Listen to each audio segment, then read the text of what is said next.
ஓம் ஸ்ரீராம ராம ராமேதி ரமே ராமே மனோரமே சகசிரநாம தத்துல்யம் ஸ்ரீராம நாம வராணனே. உலகம் யாவையும் தாமுழா வாக்கலும் நிலைபெறுத்தலும் நீக்கலும் நீங்களா அழகிலா விளையாட்டுடையார் அவர் தலைவர் அன்னவர் சரண் நாங்களே. எத்திர எத்திர ரகுநாத கீர்த்தனம் தத்திர தத்திர கிருத்தமாஸ்தகாஞ்சலிம் வாஷ்பவாரி பரிபூர்ணலோச்சனம் மாருதிம் நமது ராட்சசாந்தகம். அஞ்சிலே ஒன்று பெற்றான் அஞ்சிலே ஒன்றை தாவி அஞ்சிலே ஒன்று ஆறாக ஆரியர்க்காக ஏகி அஞ்சிலே ஒன்று பெற்ற அணங்கை கண்டு அயலாரூரில் அஞ்சிலே ஒன்றை வைத்தான் அவன் எம்மை அழித்துக் காப்பான்.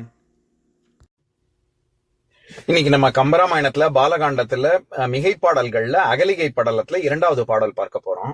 அண்ட கோளகைக்கு அப்புறத்து என்னை ஆளுடைய கொண்டல் நீள்பதத்து எய்தி ஓர் விஞ்சையர் கோதை புண்டரீகம் பதத்தியை புகழ்ந்த நள் புகழ வண்டு அரா மதுமாளிகை கொடுத்த நள் மகிழ்ந்து. இதுதான் பாட்டு. இப்ப நம்ம பதம் பிரிச்சு பொருள் பார்க்கலாம். அண்ட கோளகைக்கு அப்புறத்து, இந்த பிரபஞ்சத்திற்கு அப்பால், என்னை ஆளுடைய, என்னை ஆட்சி செய்யக்கூடிய, கொண்டல் நீள் பதத்து எய்தி, பார்க்கடலில் வைகுண்டத்தில் சென்று ஓர் விஞ்சையர் கோதை, ஒரு தேவலோகத்து கன்னிகை, புண்டரீக மென் பதத்தியை புகழ்ந்த நள், செந்தாமரையில் வீற்றிருக்கக்கூடிய லட்சுமி தேவியை போற்றினாள். புகழ அவ்வாறு துதிபாட வண்டு அரா மது மாளிகை, வண்டுகள் நீங்க பெறாத மதுவை உடைய பூமாலையை கொடுத்தனள் மகிழ்ந்து மனமும் தந்தாள்.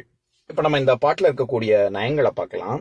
அதாவது இந்த ஏன் பார்க்கடலை கடைய வேண்டி வந்தது அப்படிங்கறத வரலாறு தான் இப்ப நம்ம பார்க்க போறோம். இதுல ஒரு லட்சுமி தேவியை போய் பார்ப்பதற்காக ஒரு தேவலோகத்து கன்னிகை செல்கிறாள். அப்போ அவளை புகழ்ந்து பாடின உடனே ஒரு பூமாலையை அவள் தருகிறாள் அப்படிங்கிறது தான் இந்த பாடலின் செய்தி.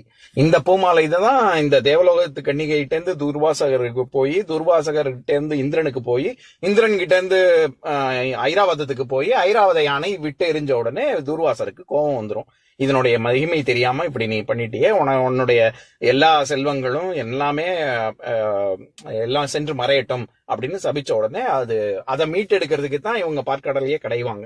அந்த கதை தான் இனிமே வரப்போகுது. இந்த பாடல்ல எப்படி அந்த வித்யாதர பெண், அதாவது வித்யாதரர் அப்படின்னாலே தேவலோகத்து கன்னிகை அப்படின்னு அர்த்தம்.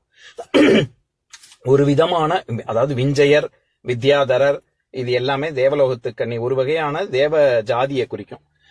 அப்படிப்பட்ட ஒரு தேவலோகத்து பெண் அப்படின்னு அந்த பெண்ணுகிட்ட முதல்ல லட்சுமி தேவி இந்த பூமாலையை தருகிறாள் அப்படின்னு சொல்ல வர்றாங்க. இதுல அண்ட கோளகைக்கு அப்புறத்து அப்படின்னு வருது இல்ல, அத கோள்ங்கிறதே நம்ம முன்னாடி பார்த்திருக்கோம். கோளம், பூகோளம்னு நம்ம ஸ்பெரிக்கல் ஷேப்ல எர்த் இருக்கிறதுனாலதான் பூகோளம், பூகோள சாஸ்திரம் அப்படின்னே பேரு. கோள்னாலே அந்த மாதிரி வட்ட வடிவம், உருண்டை வடிவத்தை குறிக்கும். அதை தவிர மண்டலம் அப்படிங்கிற ஒரு பொருள் இருக்கு. யானை கிம்புரி, அதுக்கும் அப்படியும் ஒரு அர்த்தம் இருக்கு. இந்த கோள்ங்கிற வார்த்தை கோளகை, கோள், கோளம், கோளகை, இது எல்லாமே ஒரே அர்த்தம் தான். அந்த மாதிரி இங்க அண்ட கோளகைக்கு அப்புறத்து அப்படின்னா இந்த அண்டங்கள், இந்த உலகம், உலகத்துக்கும் அப்பால் இருக்கக்கூடிய வைகுண்டம். வைகுண்டம்ங்கிறதுக்கு இங்க இவர் பயன்படுத்தி இருக்கிற வார்த்தை என்ன? கொண்டல் நீள் பதத்து எய்தி. அது நீள் பதம் அப்படின்னா வைகுண்டம்னு அர்த்தம். அதாவது நீண்ட ஒரு சிவபதம் அடைவது அப்படின்னு கைலாசத்தையோ, வைகுண்ட பதம் அப்படிங்கிறது நீள் பதம் அப்படின்னு இங்க சொல்றாங்க. அங்க வைகுண்டத்துல இந்த பெண்ணானவள் சென்று லட்சுமி தேவியை துதி பாடுகிறாள் அப்படின்னு. புண்டரீகம் அப்படின்னா தாமரைக்கு இன்னொரு பேரு. அந்த மின் பதத்தியை அப்படின்னா அந்த பதம்னாலே இடம்னு அர்த்தம். அதாவது செந்தாமரையை இடமாக கொண்டுள்ளவள் அப்படின்னு. அப்படி இருக்கக்கூடிய லட்சுமி தேவியை புகழ்ந்து வண்டு அரா மது மாளிகை, அதாவது மாலை அப்படின்னு நம்ம சொல்றோம்ல, அதுவே பூமாலையைத்தான் குறிக்கும். அந்த மாளிகை, மாலை, இது எல்லாமே வரிசையை குறிக்கும். வரிசையாக பூ கோர்க்கப்பட்டதுனாலதான் அதுக்கு பேரே மாலை. அந்த மாலைய மாளிகை அப்படின்னு சொல்லலாம்.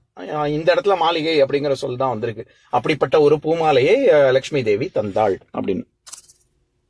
இப்படியாக கொடுத்த பூமாலையை பெற்றுக்கொண்டு வைகுண்டத்திலிருந்து திரும்பி வருவா. அப்படி வரும்பொழுது எதிர்த்தாப்புல துர்வாச முனிவரை அவள் சந்திப்பாள். அப்போ அவள் அந்த துர்வாச முனிவருக்கு அதை பரிசளிப்பாள். அதுதான் இனி வரும் பாடல்கள்ல பார்க்க போறோம். இப்ப நம்ம இந்த பாட்டை இன்னொரு தடவை படிக்கிறேன், கேளுங்க. அண்ட கோளகைக்கு அப்புறத்து என்னை ஆளுடைய கொண்டல் நீள்பதத்து எய்தி ஓர் விஞ்சையர் கோதை புண்டரீக மென்பதத்தியை புகழ்ந்த நள் புகழ வண்டு அரா மதுமாளிகை கொடுத்த நள் மகிழ்ந்து. இன்னொரு நாள் இன்னொரு பாட்டு பார்க்கலாம்.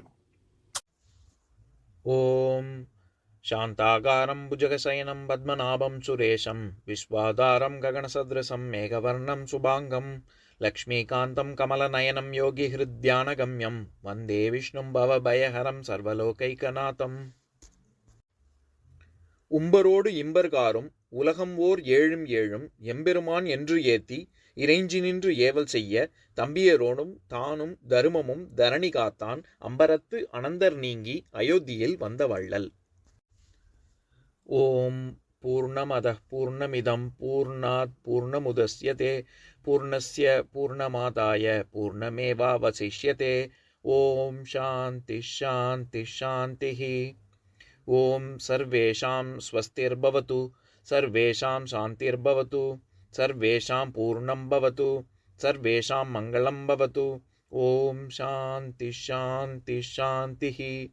ஓம் சர்வே பவந்து சுகினः சர்வே சந்து நிராமயாः சர்வே பத்ராணி பஷ்யந்து மா கஷ்சித் துக்கபாக் பவேத். ஓம் சாந்தி சாந்தி சாந்திஹி.